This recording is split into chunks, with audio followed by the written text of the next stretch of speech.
네, 안녕하세요. 반갑습니다. 이번 시간부터는 저번에 제가 말씀드린 바와 같이 이번 직군 2차 시험에서 안타깝게 떨어진 우리 친구들을 위해서 경찰학교론 진도별 심화 문제풀이들을 간단간단로 해보도록 하겠습니다. 매해 10문제씩 진도 나가도록 하겠습니다. 여러분들 학교 하는데 조금이나마 도움이 되도록 이 자료를 올리는 겁니다. 동영상을 올리는 거니까 활용 잘 하시기 바라고요. 자, 문제는 저 네이버 밴드 더선 경찰학교론에서 출력하시면 될 것 같습니다. 여러분들 많은 구독, 좋아요 부탁드립니다. 자, 항중혁의 더선 경찰학교론 합격한 주은혁쌤이 합격하게 한다. 맞는 말입니다. 자, 1번 문제부터 보도록 하겠습니다. 1번 경찰 개념 편찬사 중 타당하지 않는 것은 그랬어요. 자, 대륙폭격 경찰 개념과 관련된 내용이죠. 1번 고대, 2번 중세, 3번 경찰과 시대 쭉 나오는데, 자, 3번 경찰 국가시대 경찰이란 외교, 사법, 군사, 재정 등을 포함한 밑줄 땡 틀렸죠. 내무행정 일반을 의미했다. 자, 경찰과 시대에 와서 드디어 경찰의 개념이 국가 목적적 행정인 외교, 사법, 군사, 재정과 그 다음에 사회 목적적 행정인 내무 행정이 서로 분화가 되죠. 그러면서 국가 목적적 행정인 외교, 사법, 군사, 재정을 제한. 자, 내무 행정 일반이 경찰의 개념에 해당됩니다. 그래서 답은 3번이 틀렸습니다. 자, 4번 법치국가 시대 쭉 나오죠. 이거는 비경찰화와 관련된 내용입니다. 답은 1번은 3번. 2번 남주 경찰 개념 형성에 대한 설명으로 타당하지 않는 것은 그랬어요. 1번 독일 쭉 나오죠.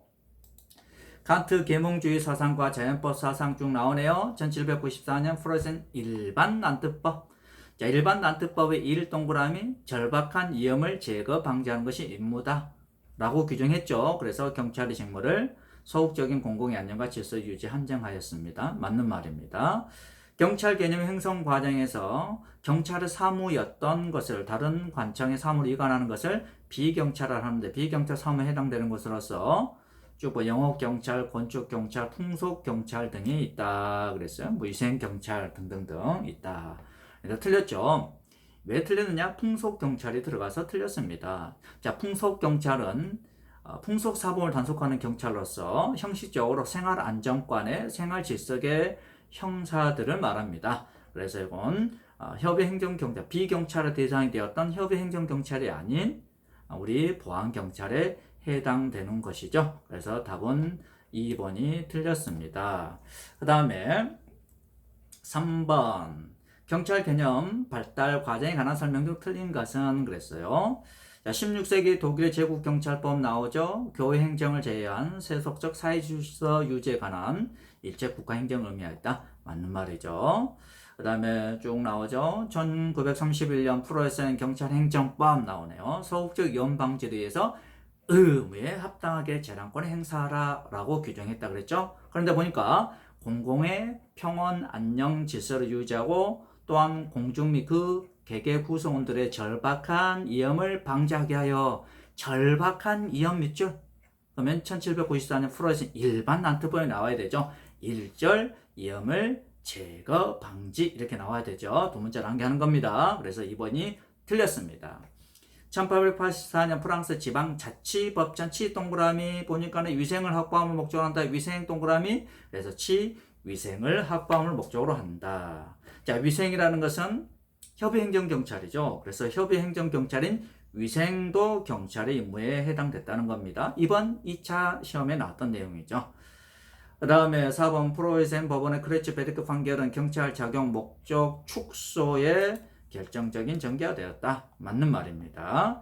4번 형식점의 경찰과 실질점의 경찰 개념에 대한 설명을 적절하지 않는 것은 1번 형식점의 경찰 개념 나오고 2번 정보경찰, 사법경찰 뭐 이런 것들 형식점의 경찰에 해당되고 자, 실질점의 경찰은 보통 경찰관은 조직을 중심으로 파악된 개념 땡 틀렸죠. 실질점의 경찰 개념 우리나라 모든 행정관서에서 국민에게 하는 작용 활동의 성질을 기준으로 즉 사일권의 요건을 갖춘 작용은 활동은 실질점의 경찰에 해당된다라고 이론상 학문상 정리된 개념 독일의 행정법학자들이 만든 개념. 이렇게 여러분들이 이해하시면 될 것 같습니다. 그래서 답은 3번이 틀렸습니다. 조직이 중심이 아니에요. 조직을 중심으로 한 것은 형식적인 경찰입니다. 5번 다음 중 경찰 개념에 대한 설명으로 타당하지 않는 것은 사회공공의 안녕과 질서를 유지하기 위하여 다른 행정작용을 동반하지 아니하고 밑줄 이거는 오로지 경찰 작용만의 행정 일부분을 구성하는 것은 이론상 보안경찰. 그래서 틀렸습니다. 협의행정경찰이라고 나와서 틀렸습니다. 2번 쭉 보시고 3번 행정경찰과 사법경찰의 구분은 프랑스 제어행벌보통 18조 밑줄 근거하죠. 영미법규 경찰 개념은 경찰은 무엇인가 라는 문제보다는 경찰 활동은 무엇이냐, 경찰 활동 밑줄, 경찰은 무엇을 하는가와 관련이 있겠죠.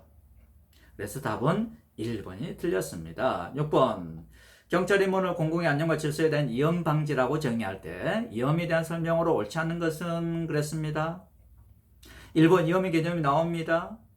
위험은 가까운 장래에 공공의 안녕에 손해가 나타날 수 있는 가능성이 개교육이 충분히 존재하는 상태를 말한다. 맞는 말이죠.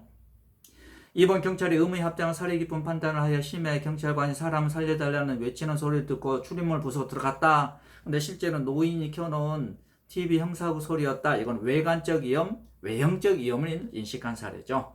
3번 위험에 대한 인식, 우리 경찰관의 인식 정도에 따라서 외관적 위험, 위험 혐의, 오상 위험 네, 세 가지로 나눠지죠. 추상적 위험, 구체적 위험, 요거는 그 위험의 현실성을 기준으로 구분하는 개념입니다.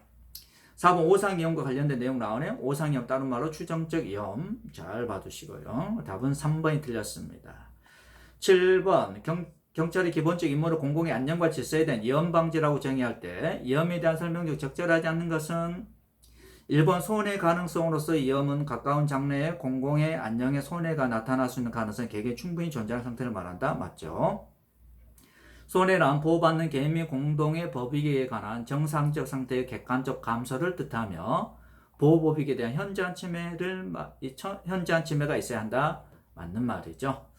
3번 의무에 합당한 사리 깊은 판단을 하였으나 집안에서 아이들이 괴성을 지르며 장난치는 것을 밖에 듣고 강도 사건이 발생한 것으로 오인한 경찰관이 문을 부수고 들어갔다. 이거는 외형적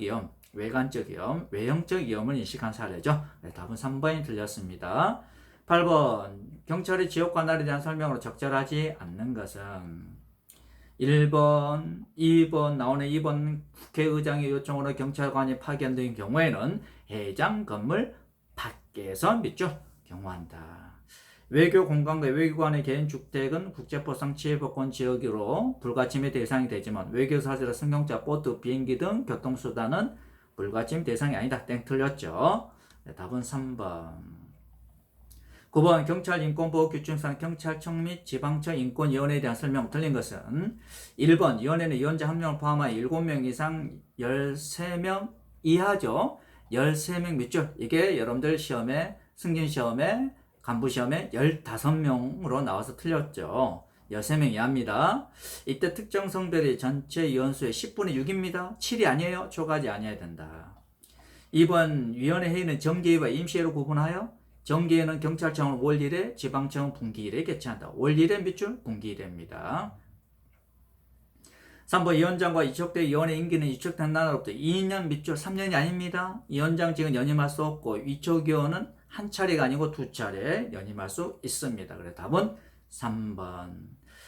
10번 쭉 나오죠. 경찰원장에서 제시하는 경찰 목표가 잘못 연결된 것은 1번 정의 이름으로 는 공정한 경찰이 아니고 의로운 경찰 이렇게 나오죠. 그래서 정의의 정, 의로운 경찰의 정의로운 경찰 이렇게 암기한다 그랬어요.